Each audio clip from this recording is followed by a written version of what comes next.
Bueno, lo vamos a presentar a Julián. Lo leo rápido.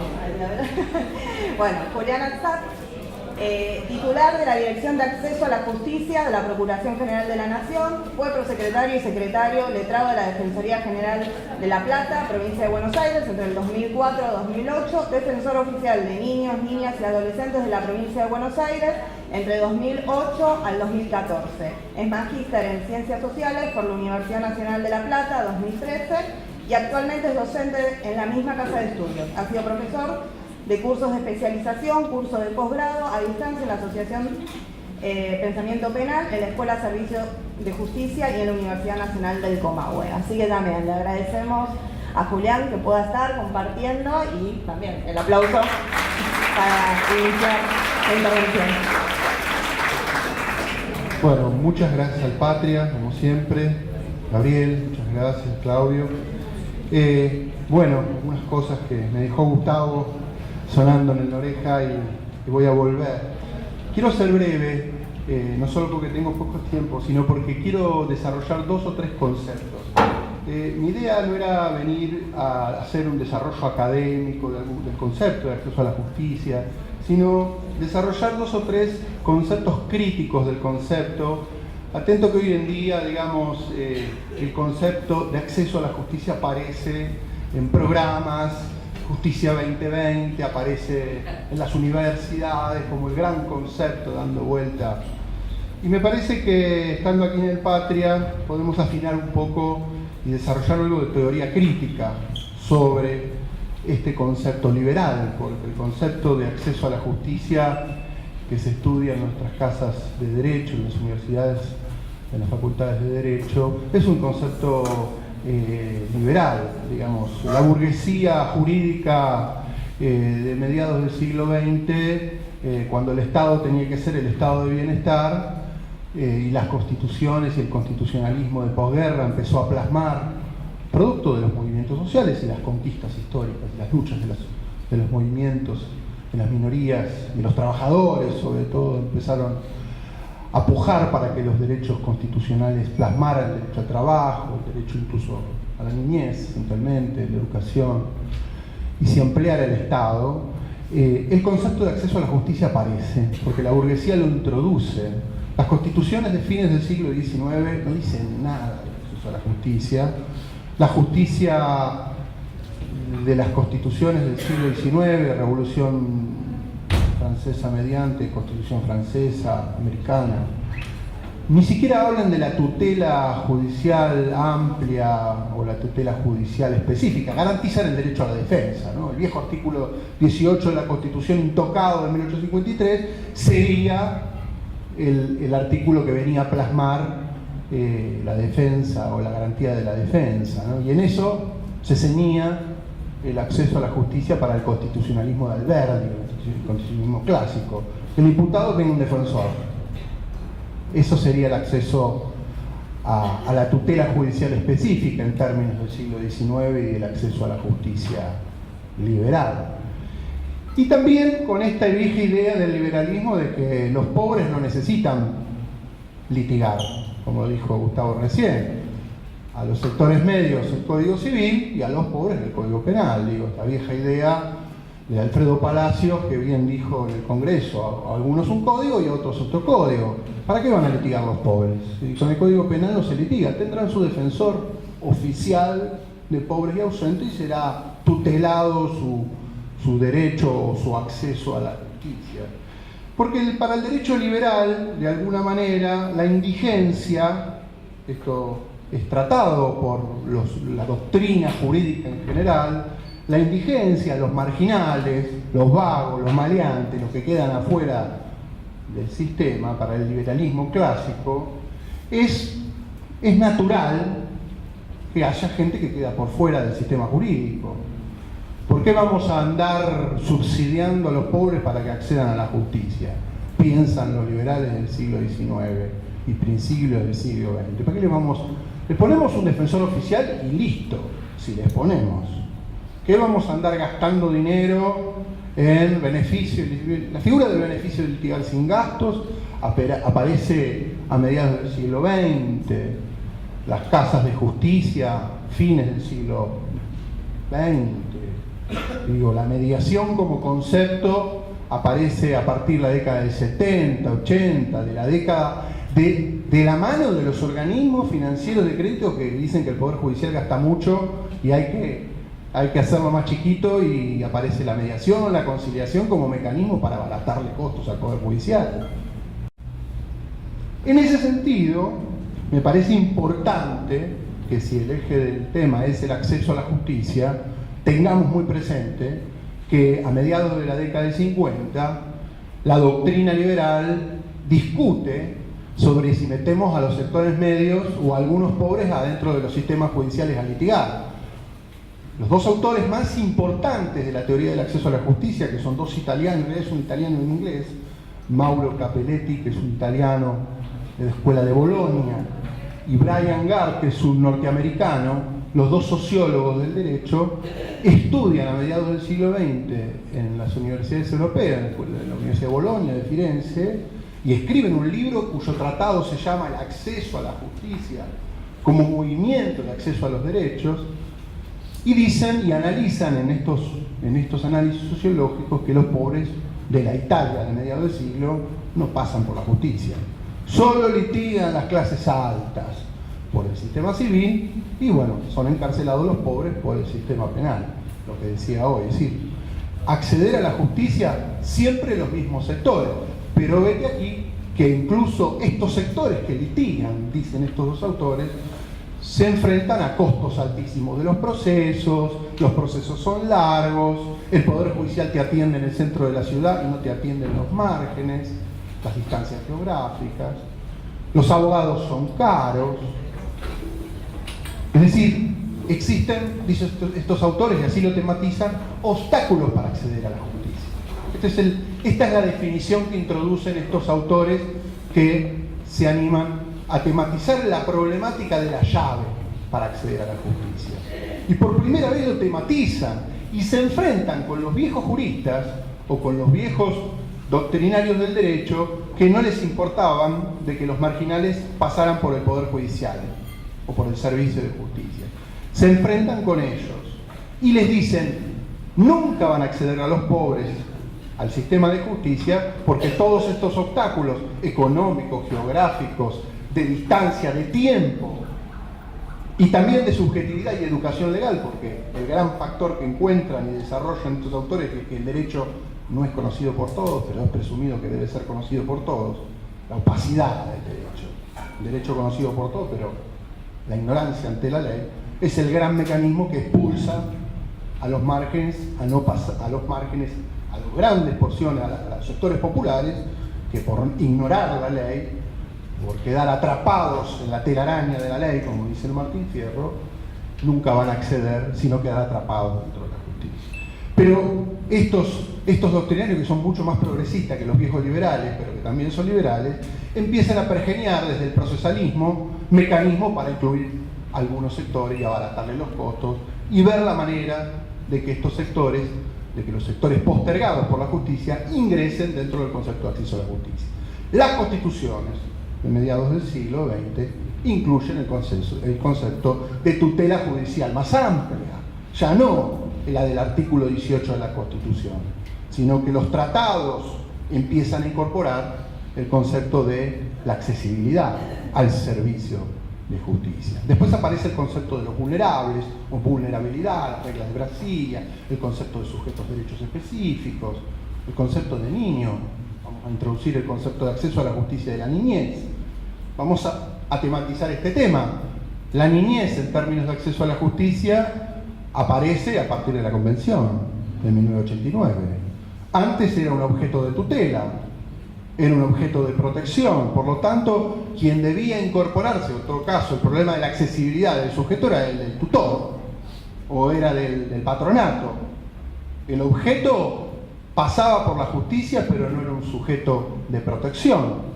En ese sentido, podríamos decir, para ya vincular acceso a la justicia y niñez, que el acceso a la justicia de la niñez es la Convención, ¿no? La Convención, incorporada por el artículo 75, inciso 22, desarrolla por primera vez la accesibilidad. Nuestro preámbulo de la Constitución promueve el bienestar y la justicia en general. Habría que ver si ese concepto introducido en el preámbulo es el fundamento del acceso a la justicia.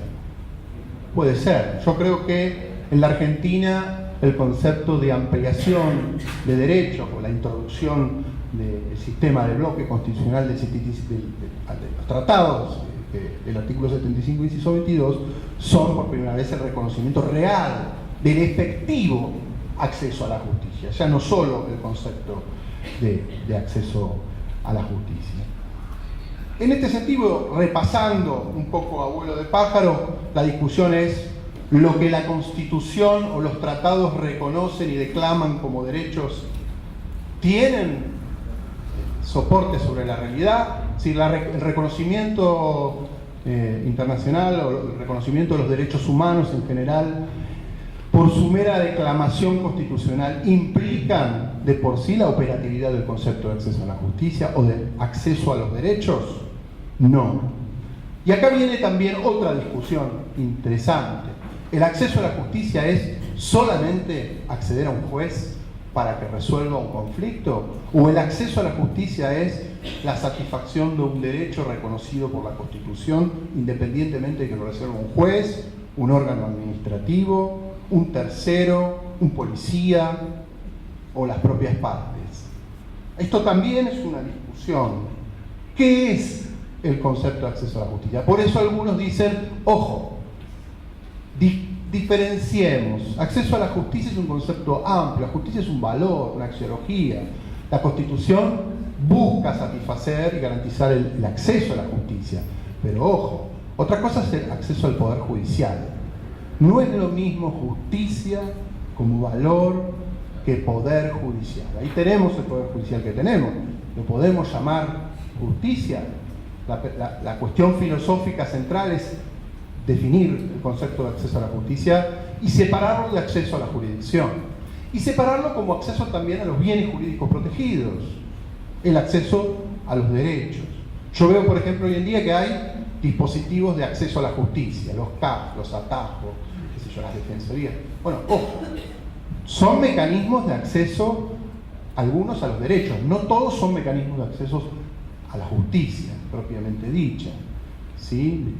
Me parece también interesante esta clasificación que hacen los autores, ¿no? Como estoy repasando algunos de los conceptos. Por otra parte, otra de las clasificaciones interesantes es el concepto de acceso formal o material a la justicia.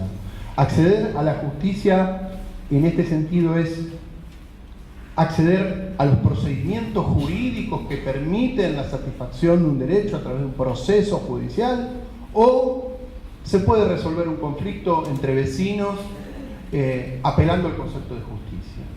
Yo veo hoy en día en los barrios en los que trabajo que hay organizaciones vecinales, hay movimientos sociales, organizaciones sociales y políticas que componen situaciones, las resuelven y también tienen una dimensión axiológica, jurídica, sin ser derecho positivo.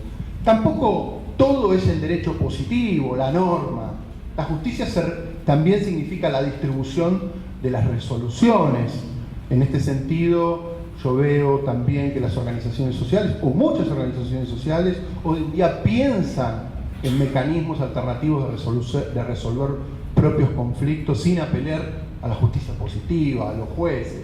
A veces ocurre que como la justicia ya está tan lejos, está tan alienada, no funciona o directamente olvida a los sectores populares, que los propios sectores populares terminan resolviendo sus propios conflictos. En algunos casos, lamentablemente, a través de la violencia, o la violencia es un mecanismo que queda porque la justicia no puede llegar a resolver ese conflicto y justamente el conflicto se multiplica y termina siendo la barbarie, ¿no? También la conflictividad como sucedáneo del olvido o la distancia del acceso a la justicia.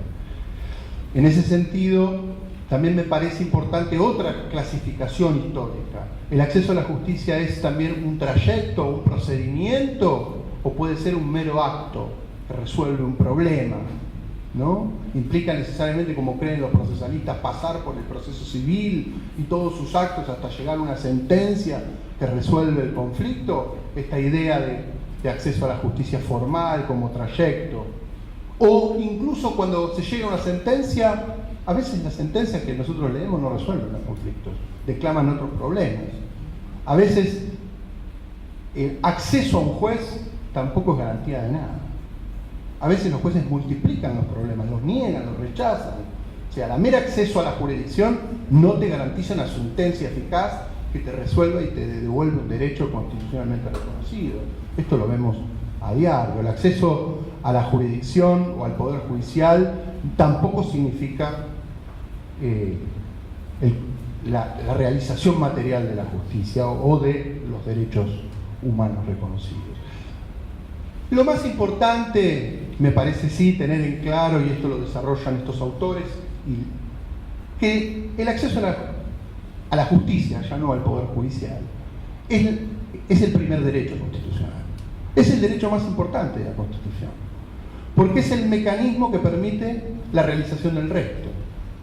Es la realización constitucional del resto de los derechos, porque la Constitución está ahí, está declamada. Es necesario introducir este concepto para hacerlos valer, para ponerlos en práctica, sea desde el punto de vista administrativo, a través de las políticas públicas administrativas del Estado, o en su caso, si no se cumplen, exigírselas al Poder Judicial, que para eso está designado como poder republicano, para contralor o controlar el resto de los poderes del Estado que no cumplen y no satisfacen los derechos que la Constitución garantiza.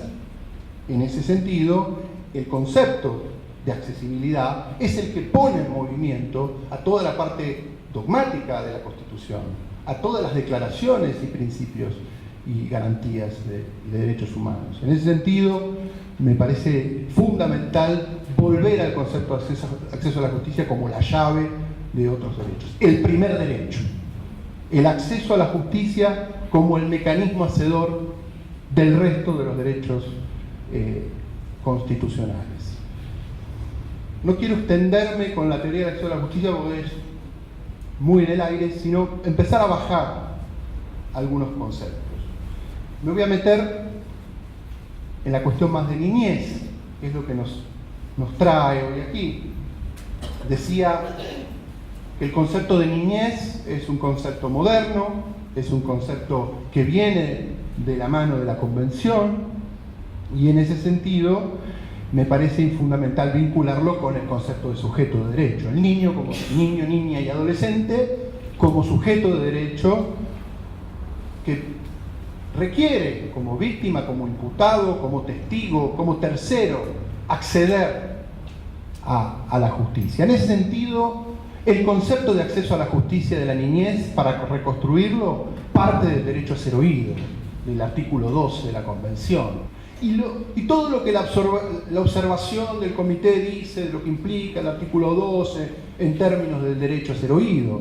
Los niños no son solo sujetos de ser escuchados o deben ser escuchados por el juez, sujeto de acceso a la jurisdicción, ser escuchados por todos los órganos del Estado.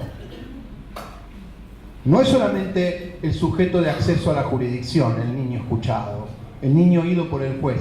El niño oído por el juez en todos los procesos a los que es sometido o los que es parte, pero también en todos los procesos administrativos en los que forma parte, y implica el escuchar lo que él dice para lo que el niño o niña dice, ser incluido en la decisión. Entonces, reconstruyendo el concepto de acceso a la justicia en la niñez, el derecho a ser oído es la llave, digamos, es el plafón, ¿sí? El piso. No hay acceso a la justicia en la niñez sin la realización del artículo 12 de la Convención, en su sentido amplio del derecho a ser oído en todas las instancias. La segunda parte del concepto de acceso a la justicia es el derecho al trato. El niño no solamente ser oído, sino tratado en su cuerpo, en su espíritu como niño, a diferencia del adulto. debe ser tratado en su cuerpo, en su psiquis, en su espíritus, en su forma, por todo aquel órgano del Estado como tal, como niño, y no como instrumento. Y esa es la diferencia con todo el sistema y el paradigma tutelar. El niño es escuchado, pero el niño también no es un medio o un objeto para un fin, es un fin en sí mismo, es un valor en sí mismo. El trato implica el reconocimiento del sí mismo. El tercer lugar, y en esto es el artículo 3, el 2, el interés superior del niño. No hay acceso a la justicia del niño sino en términos del interés superior de él. Y en esto, dejando de lado toda la doctrina del patronato, el interés jurídico del niño es positivo y nunca negativo. No es el viejo caballo de Troya al que le metemos todo lo que podamos como objeto para hacer de él un medio para un fin, sino que el niño, en su interés, es un haz de derechos en expectativa de derechos constitucionales, y en ese sentido es un sujeto de exigencia del derecho constitucional, y no un mecanismo de restricción, y no un interés jurídico para restringir o dar a protección de, ¿no? El sentido amplio del interés superior del niño. No le recarguemos al interés la posibilidad de objetivar al niño. En ese sentido también el respeto a la identidad del niño y también su no separación del vínculo familiar. No hay acceso a la justicia si no es en términos de la integración del niño a su núcleo familiar, ¿no? En ese sentido, toda la doctrina de la separación del niño de su familia original y todo lo que ha hecho el patronato en términos de cortar el lazo con su familia considerada irregular es justamente la no realización del acceso a la justicia.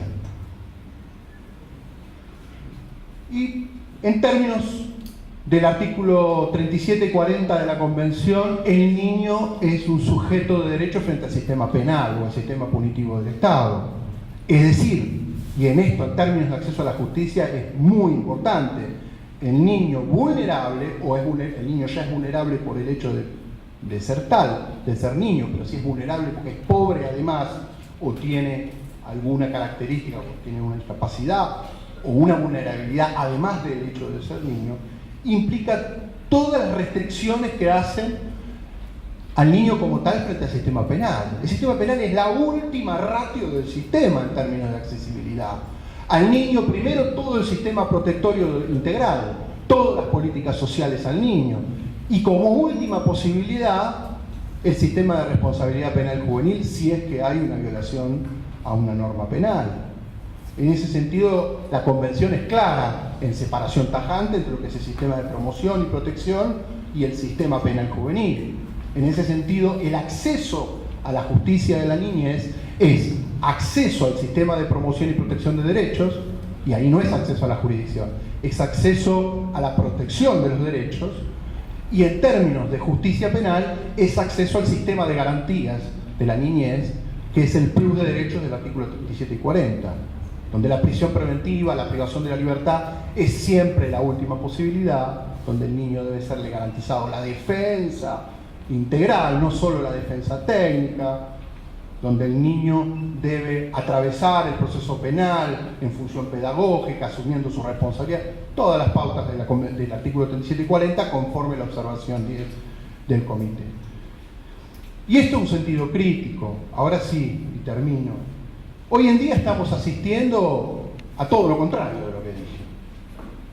En este sentido, si vamos a hablar de accesibilidad de la niñez a la justicia o a los bienes o al sistema de derechos o al sistema protectorio, estamos viendo una inversión del acceso a la justicia. Hoy se violan estos parámetros de accesibilidad que mencioné en una lectura constitucional del acceso a la justicia de la niñez. Y se violan porque hoy en día, a mí me tocó ser defensor de pobres y ausentes de penal juvenil en la provincia de Buenos Aires, y he visto cómo el sistema penal dedicado a la infancia en un sistema que se supone acusatorio ha degradado todos sus principios a la hora de ser aplicado y ha puesto por encima del sistema protectorio y un sistema penal que debería haber sido de última intervención o de mínima intervención, por arriba de todo, y lo ha hecho funcionar como un mecanismo perfecto y eficaz de control social. Hoy en día los jóvenes y los adolescentes pobres de nuestros barrios tienen acceso al sistema policial y no a la justicia. Es el acceso a la policía, vamos a cambiarlo. Ya no es acceso a la jurisdicción, acceso a la justicia, es el acceso al sistema policial. Y el acceso al sistema policial es todo un problema, es el problema porque obviamente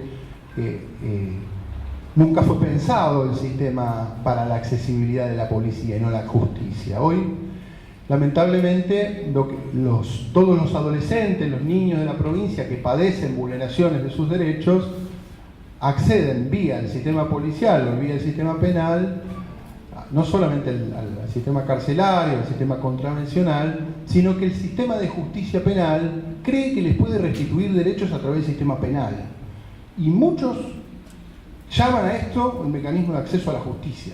Yo lo he visto en jueces, defensores, en la provincia de Buenos Aires que hacen cuentos sobre justicia restaurativa penal juvenil y la probation, y a eso lo llaman el acceso a la justicia.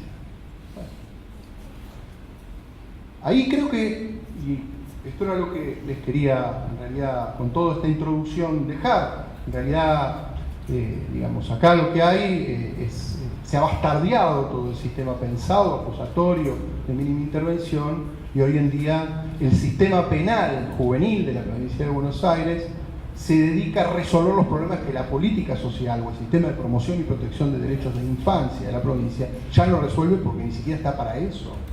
Se ha puesto todo ahí. El sistema penal juvenil a diario administra justicia con la pobreza y pretende distribuir y otorgar derechos.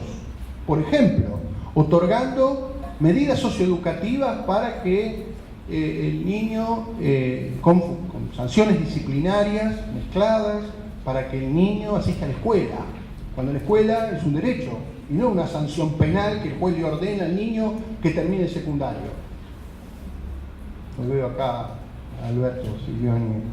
Y muchos jueces de la provincia se dedican a educar chicos, vía probation. Y lo llaman acceso a la justicia, porque garantizan el derecho a la educación por vía de la probation. Uy, un montón de jueces hacen esto. Creen que hacen cosas buenas, bondades. Esta tergiversación del sistema penal forzando, porque es una política social reforzada, donde el sistema penal hace política social y donde los viejos jueces tutelares, que queríamos que no sean más jueces tutelares, sino que los que transformamos en jueces de garantías ahora llevan a cabo la política educativa de la provincia de Buenos Aires a través de las probations. Imagínense ustedes, y además le llaman acceso a la justicia. ¿Y quién controla que el chico vaya a la escuela? Y después un policía a la casa y controla si fue o no fue. Mecanismo del miedo alrededor de la medida protectoria o la medida socioeducativa. En ese sentido asistimos al problema del control social y de la bastardización de los sistemas penales juveniles y del concepto de acceso a la justicia. Ni que hablar de los sistemas de la flagrancia, porque también los procesalistas, justicia 2020, justicia rápida, eficaz, low cost, ¿no? La justicia low cost es la justicia Garabano, sale barata, está toda tecnificada, entra en es el expediente electrónico, es la justicia contravencional de la provincia de Buenos Aires, vamos. Funciona, toma denuncia, un vecino denuncia a otro, y al fin de año apretan el botón y tienen todas las denuncias que tomaron de los vecinos, todos los abreviados que hicieron, todo es un McDonald's, ¿no? La justicia es una especie de McDonald's, ¿no? La McDonaldización de la justicia. Ese es el acceso a la justicia, pero la sentencia la tenés en un mes, en 2 meses. Tenés niños con abreviados sin juicio, con homicidios, que cometieron homicidios, pero todos abreviaron, pena en la provincia de Buenos Aires, no pasaron por el juicio, bueno, están comiendo 7, 8 años, todos abreviaron. ¿Cuántos juicios orales hace la provincia de Buenos Aires? El concepto de acceso a la justicia en términos de flagrancia y empaquetización, ¿no? La justicia low cost. Bueno, esto también es otro problema. Además del control social, hay cierre. El problema de la McDonaldización de la justicia. Bueno, dejo acá porque